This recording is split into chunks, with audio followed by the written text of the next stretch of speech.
Halo guys, welcome back again to my channel bersama saya Hansen di sini dan seperti biasanya setiap harinya saya akan buatkan video seputar cryptocurrency. Apa kabar kalian hari ini semuanya? Semoga dalam keadaan yang baik-baik saja. Teman-teman, kita kembali melihat Bitcoin mendapatkan rejection yang lumayan signifikan setelah kemarin sempat menyentuh ke area 70.000. Kali ini kita kembali pullback sampai ke area 67 sampai 68.000 dolar. Apakah ini berarti rally yang kita lihat beberapa waktu terakhir telah usai? Ataukah ini hanya sekedar shake out biasa dari market maker? Kita bakalan bahas di video hari ini, jadi stay tune terus sampai akhir video. Nah, sekarang kita bakal mulai dari CoinMarketCap terlebih dahulu. Per hari ini secara global market cap crypto berada di angka 2,55 triliun dolar atau turun sekitar 1,02%. Nah, di top 10 coin sendiri kita juga melihat keadaannya semuanya merah, penurunannya ranging antara 0, sekian persen hingga kurang lebih 1%. So, secara overall kita melihat 24 jam terakhir market cenderung mengalami pullback. Itu adalah outlook sementara dari beberapa top coin yang ada. Sekarang kita langsung aja masuk ke beberapa data dan berita terbaru hari ini. Nah, yang pertama teman-teman, ini ada sebuah tweet dari Rajat Soni yang menurut saya sangat-sangat menarik gitu ya.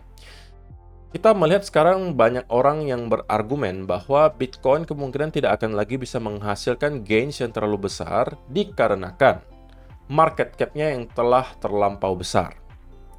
Jadi, biasanya argumennya adalah ada teori yang bernama diminishing return. Logika sederhananya begini teman-teman, kalau misalnya sebuah aset itu market cap-nya semakin besar, maka untuk dapat menaikkan harganya lagi berkali-kali lipat, tentunya membutuhkan uang yang juga jauh lebih besar. Ya secara logika itu fair teman-teman, masuk akal. Tetapi kalau kita lihat gitu ya, dari perspektif yang lebih luas, dikatakan oleh Rajat Soni di sini, the global stock market is worth 109 trillion dollars. Jadi kalau kita menggabungkan semua pasar saham yang ada di dunia, teman-teman, itu secara total ada 109 triliun dolar yang berada di dalamnya. Belum lagi kalau kita hitung global real estate. Angkanya berapa? 370 triliun dolar. Sedangkan untuk bonds, 400 triliun dolar.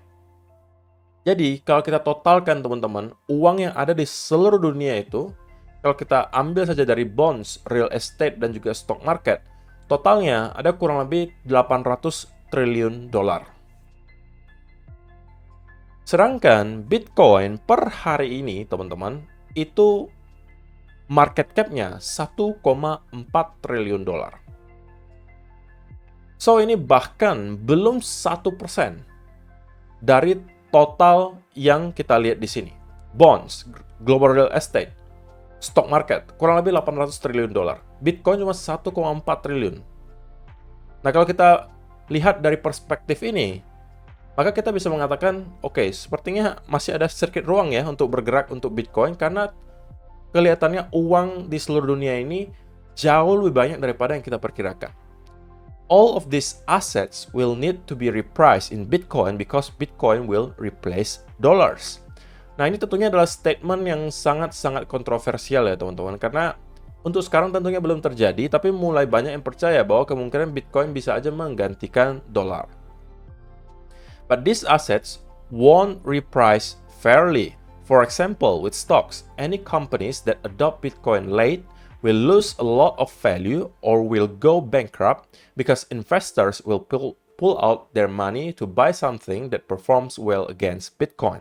And a company that adopts it early will gain tons of value because investors will double or triple their investments in those companies. This scenario doesn't even consider everything else we use on a daily basis, for example, food, cars, etc. Everything on Earth will be repriced in terms of Bitcoin. Stock will lose 99.9% of their value. Real estate also the same. Bonds will likely collapse. Once you see where this is going, you cannot unsee it. Jadi intinya teman-teman, ini menurut Rajat Soni ya. Mungkin yang di bawah ini sedikit kontroversial. Dia menyatakan bahwa dia percaya ke depannya semua aset itu bakalan di price dalam bentuk Bitcoin. Kalau sekarang kan US dollar gitu ya. Makanya semua aset itu kalau misalnya kalian lihat, itu biasanya belakangnya ada US dollar. Oil versus US dollar. gitu kan? Natural gas versus US dollar. Nah, menurut Rajat Soni, kedepannya kemungkinan price-nya bukan dalam bentuk US dollar lagi, tapi melainkan dalam bentuk Bitcoin. Nah, saya nggak tahu nih, apakah ada dari teman-teman yang setuju dengan Rajat Soni atau tidak, tapi intinya, yang kita mau lihat hanya perhitungan di atasnya, teman-teman. Bahwa rupanya, uang di seluruh dunia ini jauh lebih banyak daripada yang kita perkirakan, dan angka 1,4 triliun dolar tidak terlihat terlalu besar jika kita bandingkan dengan apa yang ada. Oke, jadi itu bisa menjadi salah satu alasan kenapa Bitcoin masih punya ruang kok untuk dapat bergerak, mungkin sampai ke area range 5-6 triliun dolar, itu bukan sesuatu yang terlalu besar gitu ya, kalau kita lihat dari perspektif tadi. Nah, kemudian teman-teman, kalau kita bicara soal pergerakan price action Bitcoin setelah halving, nah ini ada rangkuman yang cukup baik dari Quinton. Dan dia memperlihatkan perbandingan pergerakan harga Bitcoin setelah halving dari cycle ke cycle. Dan diskalakan dengan harga sekarang. Nah, kalau misalnya 2012, 50 hari setelah halving, 37 hari, sorry, bukan 50, 37 hari setelah halving, di tahun 2012, Bitcoin harusnya berada di range 69.554. 2016, 55.400, 2020, 69.600. Dan untuk cycle kali ini, kita melihat Bitcoin di angka 68.445, 37 hari setelah halving. Dan menurut Quinton, ini menunjukkan bahwa kita masih benar-benar on track. Masih persis saja sama dengan pergerakan cycle-cycle sebelumnya. Dan kalau kita lihat, teman-teman, ini ada grafiknya ya. Menunjukkan bahwa biasanya memang setelah halving, 50 sampai 150 hari setelah halving, itu biasanya baru kita akan start untuk mendapatkan pergerakan yang signifikan ke atas. Dan barulah biasanya di hari ke 200 sampai ke 300, kita akan mendapatkan pergerakan yang cukup parabolik, teman-teman. Jadi kalau misalnya kita anggap 200 sampai 300 hari setelah halving, halvingnya kan di bulan April kemarin, 200 hari berarti kurang lebih setengah tahun atau 7 bulan lah gitu ya. Akhir tahun ini, harusnya kita bisa melihat ada pergerakan yang signifikan di Bitcoin, dan harapannya tentunya adalah pergerakan yang parabolik ke atas. Sekali lagi, dengan adanya perhitungan seperti ini mendukung tesis bahwa awal tahun 2025 atau bahkan pertengahan tahun 2025 bisa menjadi potensial cycle top untuk kali ini. Jadi, dengan adanya data seperti ini tentunya dapat membantu kita juga, teman-teman, untuk jadikan sebagai pedoman tentang kira-kira kapan nih Bitcoin bisa mendapatkan pergerakan yang signifikan dan kapan kira-kira kita harus scale out gitu ya. Karena tentunya teman-teman nggak mau hold selamanya dong. Mungkin tidak banyak yang mau nge-hold selamanya aset kripto mereka. Ada yang sebagian memang punya cita-cita ketika nanti sudah profit banyak, mau mungkin membelikan orang tuanya rumah atau mau beli mobil sendiri dan lain seterusnya. Pasti ada aja gitu kan. Jadi kalian yang mungkin baru masuk terutama di cycle pertama, kemungkinan besar sebagian tidak ada yang merasa mau gitu ya untuk hold Bitcoin selamanya. Walaupun saya yakin pasti ada sebagian kecil yang mungkin sudah mengarah ke sana gitu ya. Walaupun sesekali pasti akan ada taking profit, kita mungkin melihat Bitcoin sudah harganya jauh terlalu tinggi, kita take profit, menunggu lagi pullback-nya baru kembali masuk, that's fine gitu ya.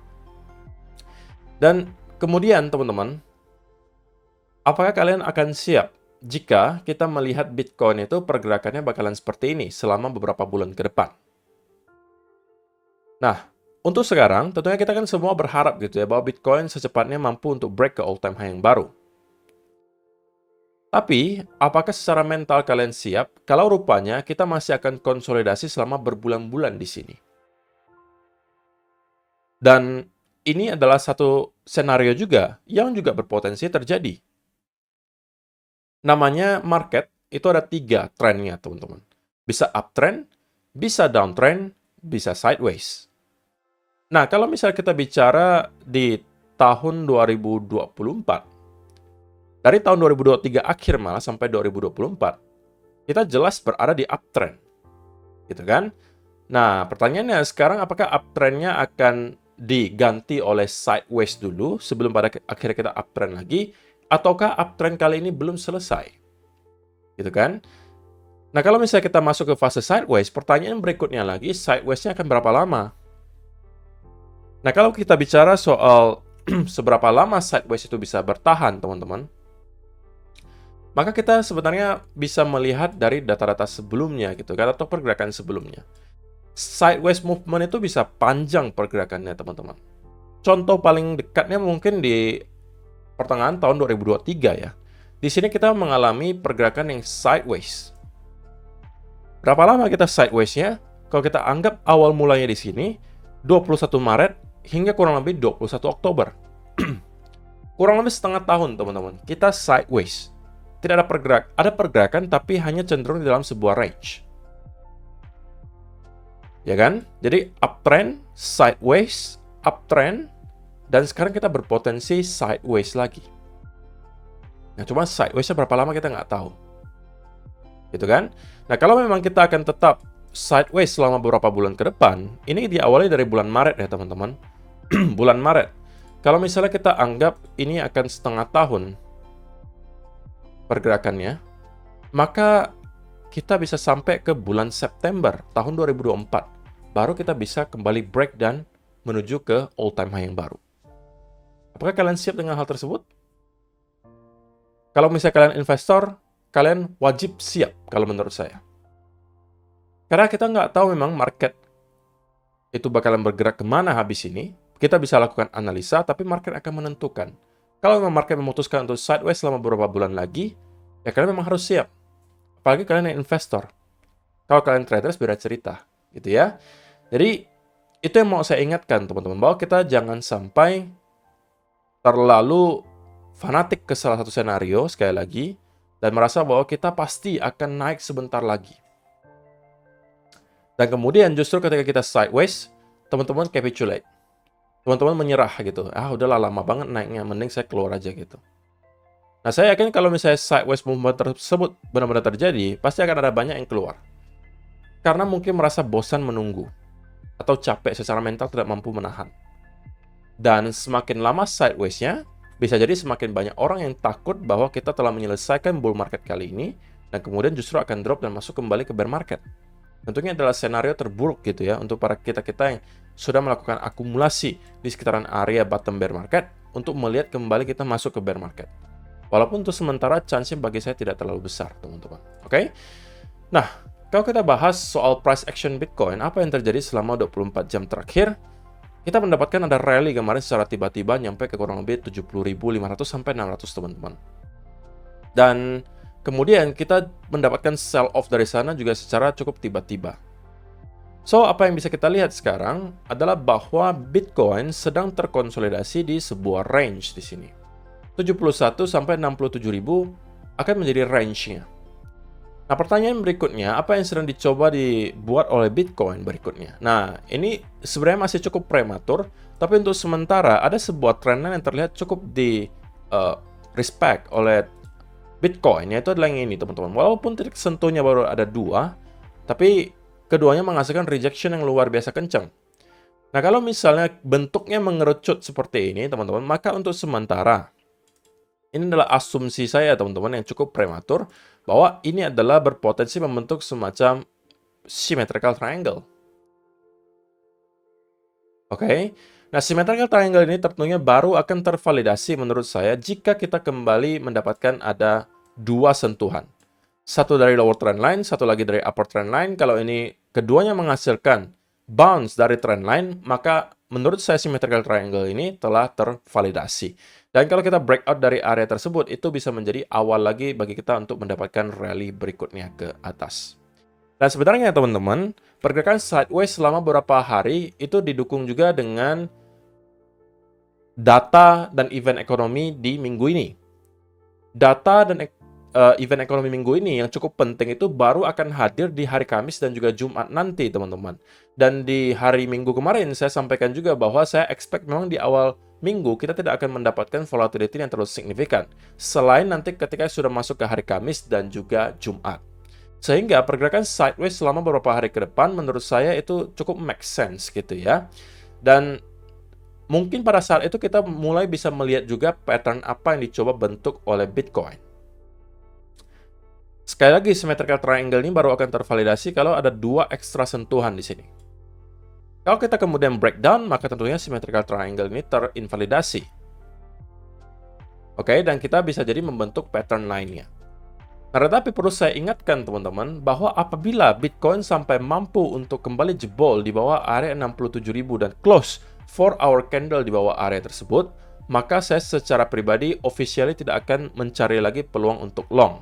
Walaupun saya tidak akan short juga, tapi menurut saya itu berarti kita melihat Bitcoin tidak berhasil untuk maintain area support di 67.000 dan kita berpotensi justru untuk mendapatkan koreksi yang cukup dalam, setidaknya kembali ke area 63.000 atau bahkan 60.000 dolar yang kalau tidak mampu kita hold, kita bisa jebol di bawah 60.000 dan kemungkinan nyampe ke area 52 sampai 50.000 dolar.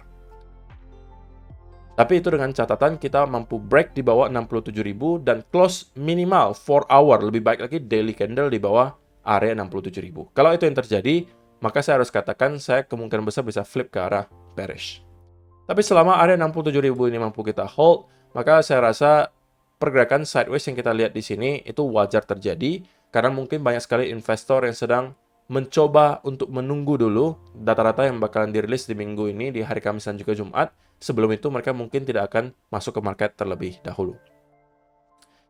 Jadi untuk short term, teman-teman, saya rasa kita kembali ke area demand. Ini mungkin bisa teman-teman manfaatkan lagi kembali kalau misalnya kalian merupakan seorang scalper, terutama jika ada beberapa indikasi bahwa kita akan kemudian mendapatkan kembali reversal, terutama kalau kita kembali ke area trendline di sini, misalnya, kemudian ada reversal pattern, katakanlah ada double bottom atau apapun itu yang menunjukkan kita akan kembali reverse, itu mungkin bisa dimanfaatkan oleh teman-teman yang merupakan scalper.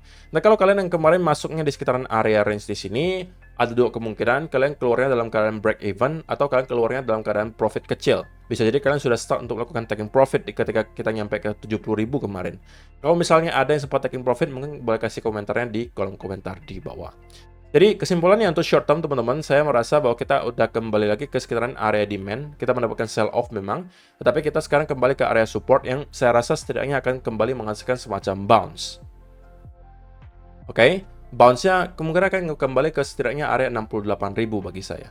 Dan kita berpotensi untuk membentuk semacam symmetrical triangle. Kalau memang itu yang kita lihat, kita bisa melihat Bitcoin kembali nyampe ke sekitaran area mungkin 69 atau mendekati 70.000 untuk kembali nge-retest ke area upper trend line-nya di sini. Oke? So, untuk beberapa hari ke depan kita kemungkinan akan bermain dalam sebuah range atau sideways saja. Saya rasa itu aja sih yang teman-teman saya perlu sampaikan ke kalian hari ini. Semoga dapat bermanfaat untuk kalian semua. Terima kasih untuk kalian yang telah menonton sampai selesai. See you in the next video. Bye-bye.